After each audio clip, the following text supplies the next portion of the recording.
If you're just joining us, this is breaking news coming in from Doha, and there has been a strike from Israel in Doha, and one of Hamas's officials has been killed, and that is Al-Hayya. But in order to understand the severity of this situation, you have to understand the person who has been eliminated. Khalil Al-Hayya was born in Gaza in 1960. He studied Arabic at the Islamic University of Gaza. He's been considered as one of the top negotiators for Hamas. He later became a lecturer before joining Hamas as a founding member.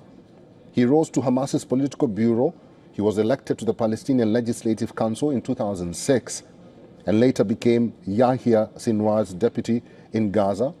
Al-Hayya played a key role in ceasefire and prisoner swap negotiations with Egypt and Qatar and survived multiple assassination attempts. This one, he did not survive.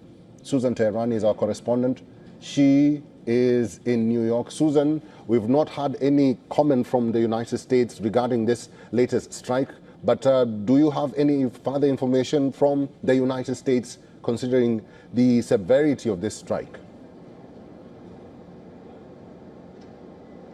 We do know, Eric, I'm sure you mentioned to our viewers that the United States was informed of this attack before it took place. There hasn't been an official line of any kind of announcement as of now from the United States or U.S. officials. Of course, we're monitoring that. But really a first of its kind after a very long time. This reminds one of Israel's attack on Ismail Haniyeh in Iran. You may remember it was on the 31st of July 2024, where Haniyeh, who was a political leader of Hamas, was killed in a residential apartment building in Tehran as he was visiting Iran at the time. He was killed along his personal bodyguard. So this was sort of outside the corridors of Gaza or Palestinian territories, and it was in another country, that being Iran. And now we're seeing this attack against Hamas leaders, or one leader, as we know, for now, Al-Hayya, in another country, in Doha. Of course, the U.S. Embassy in Qatar, as you mentioned and talked about with our guest, has issued a shelter-in-place order.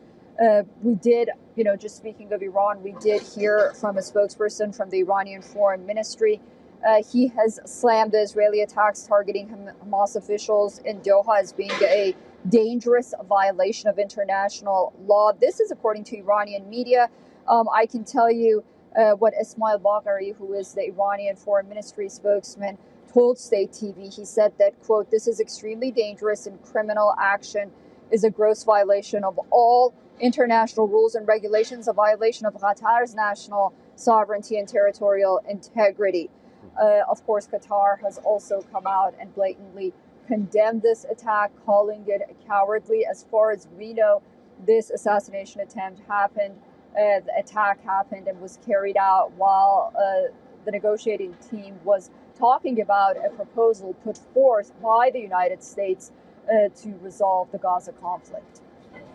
And in addition to that, we also have a statement from the Islamic Jihad, which says Israel's targeting of Hamas leaders is a blatant criminal act. We also have a statement from the Prime Minister's office in Israel, which reads, "Today's action against the top terrorist chieftains of Hamas was a wholly independent Israeli operation. Israel initiated it, Israel conducted it, and Israel takes full responsibility for it."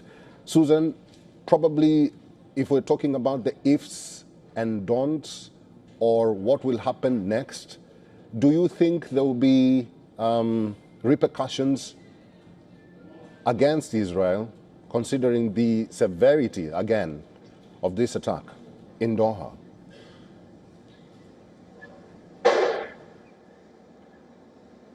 Well, we'll have to wait and see how these repercussions are going to be on the part of Hamas.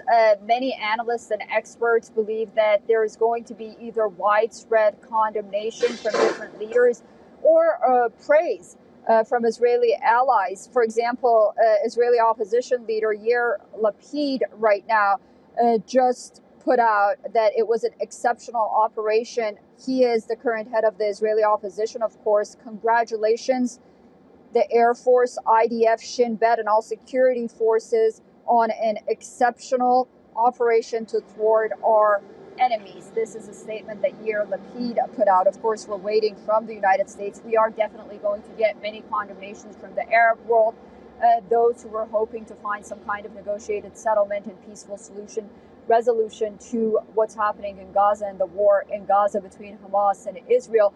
The question now remains not only what will happen next, what will be the repercussions, but also where do these peace negotiations go? Have they broken down completely, or is there going to be some kind of off-ramp by any side? Netanyahu has just put out a statement. This is breaking news. This is Israeli Prime Minister Benjamin Netanyahu. He says that Israel takes full responsibility. This is from the office of the Prime Minister.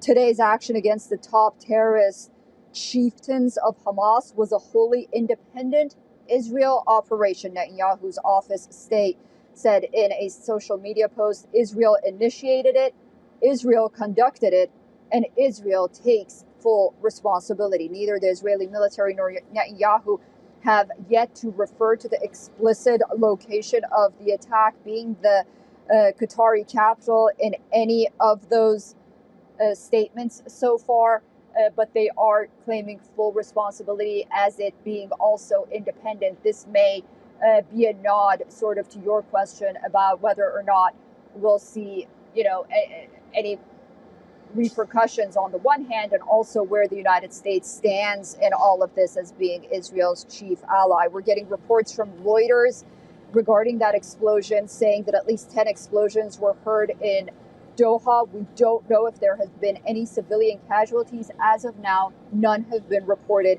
Israel says that this was a precision attack. The Shihab news agency says the Hamas negotiating delegation was attacked while discussing Trump's latest ceasefire proposal, that U.S. ceasefire proposal that we told you about. And the Israeli officials are saying the target was Hamas headquarters and its senior leaders. We are learning that there was another senior leader besides Al-Haya who was killed. We're going to bring you the latest on that as we get more information and verify it. All right, that is Susan Teherani. She's our correspondent in New York. If you're just joining us, this is breaking news coming in from Doha. It is actually developing news on WION The World is one. Hamas top leadership has been attacked. The attack took place in Doha. The Hamas team was engaged in negotiations with other officials in the Qatari capital. We do understand that Khalil al-Hayya, who's a top negotiator for Hamas, has been killed in this strike. Israel says that they did not target any civilians during their strikes. And actually, the Israeli military has confirmed the airstrike in Doha. Moments after the news of the explosion in Doha came, the Israeli military announced that it has carried out attacks targeting Hamas's leadership. In a statement, the IDF says that prior to the strike, steps were taken to minimize harm to uninvolved civilians, including the use of precision weaponry and additional intelligence information. We'll keep tabs on the latest information coming in from Doha on WION The World as well.